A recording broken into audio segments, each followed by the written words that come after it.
Yeah, I love the fact that we are getting vampires, and not just vampires, vampires of different cultures and different colors. Like, this movie was fantastic from beginning to end. I was enthralled into the world.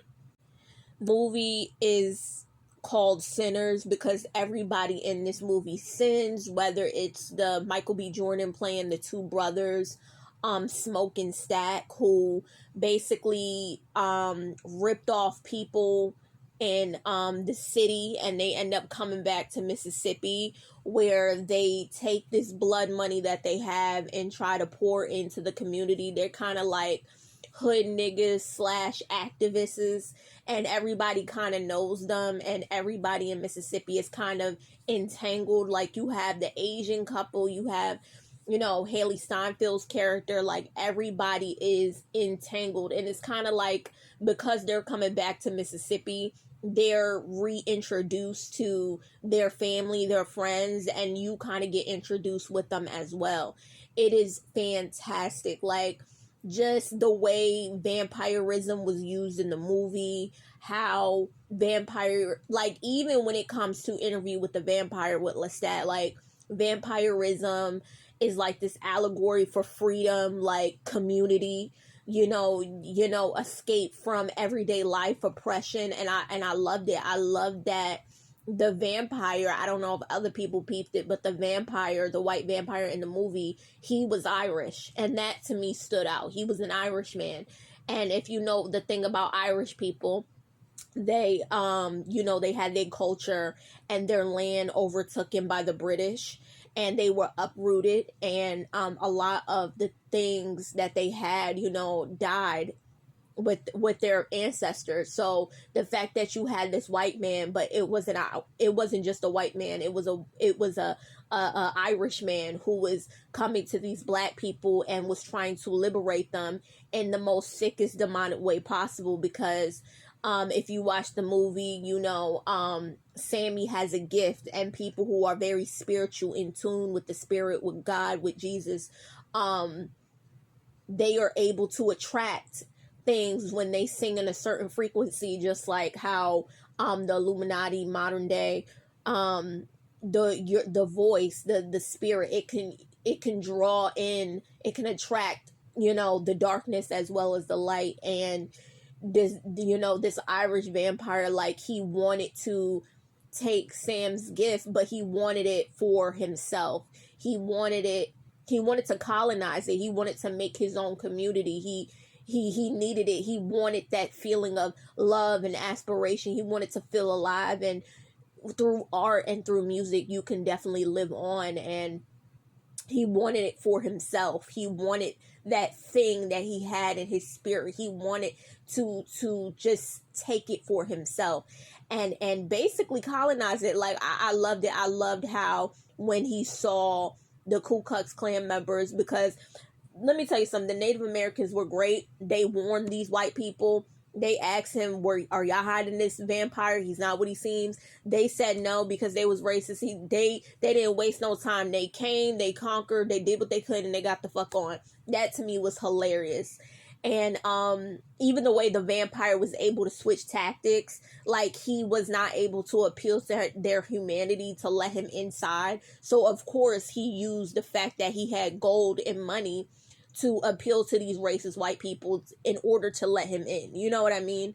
And nuts. It was just nuts. Haley Steinfeld's character, she plays a quadroon, which is somebody who was a quarter black, and she was black passing, because back then, if you had a drop of black in you, you were just considered white. And she had a relationship with one of the twins, which is one of Michael B. Jordan's character, and it was nuts the way he wasn't able to look at her, talk to her. He was just like, listen, if they find out that you're one of us, they'll unalive you, which is something that really did happen. Like, a lot of mixed race people had their grandparents become their servants, become their nannies, their maids to watch their kids, and just so they can have them in their lives, but at a distance, because a lot of mixed race people had a hard time cutting ties with the black community, because they know what it's like to not be invisible, but a lot of them wanted better lives, and a lot of them used their white privilege or their mixed raceness in order to elevate. Different than,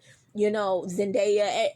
People of mixed race have always tried to, and lighter skin always tried to come back to the community and try to use their privilege as a way to help those impoverished.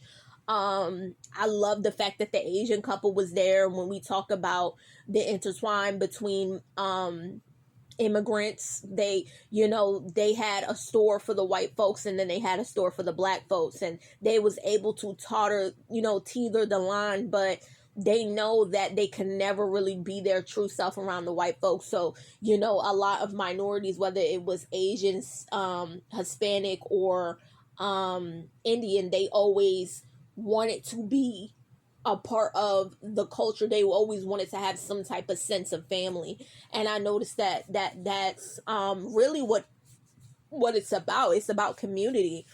And it was good. It was good.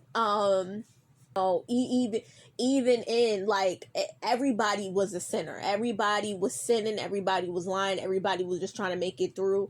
And when he really was trying to offer vampirism as a way to liberate these people, it was just in a sick, twisted way. Like, I don't know if y'all saw the ending credits when it came to Smoke being a vampire and, Mary, and they basically came to the bar, because I saw the ending credits, and they basically tried to lure him in one last time. They didn't try to bite him or hurt him, but they definitely tried to tempt him. And that just goes to show you their nature. Like, even when he's about to leave this earth, they couldn't help it. They couldn't help themselves to want to bring him into the fold, because when you're living for that long, vampirism is lonely.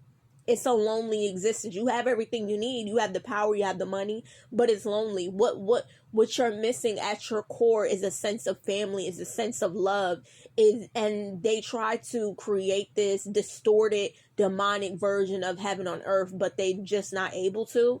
And I thought it was really sick and twisted how he came to him at his last moments, when he know he about to go to heaven, when he know he's about to leave this earth. He tempts him one last time. You want to be with us, and it's just very sick. My brother told me to leave you alone. Well, then you should have left him alone. Like, it's just, they just can't help themselves. Like, the movie was good, the action was good, the morals were good. It's really about what, like, is sin too much for you? Which sin is too much for you in the movie? Like, that's really what it's about. And I love how at the end, Sammy, even after going through the mock baptism and them trying to, change him and turn him, he had that moment when he went into the church, and after everything, he still couldn't do it. He still couldn't give himself over to God. I think that is very, very telling, because maybe this religion wasn't originally ours and it wasn't originally posed on us, but he got to choose the blues. Blues was something that was entirely African American, and it's something that we created on our own, during our pain, our struggles. And, we may not got to choose our religion when they took our African names and gave us white names, but that was something that he was able to choose. And even then, like, he chose the blues, he chose music, even after everything he went through.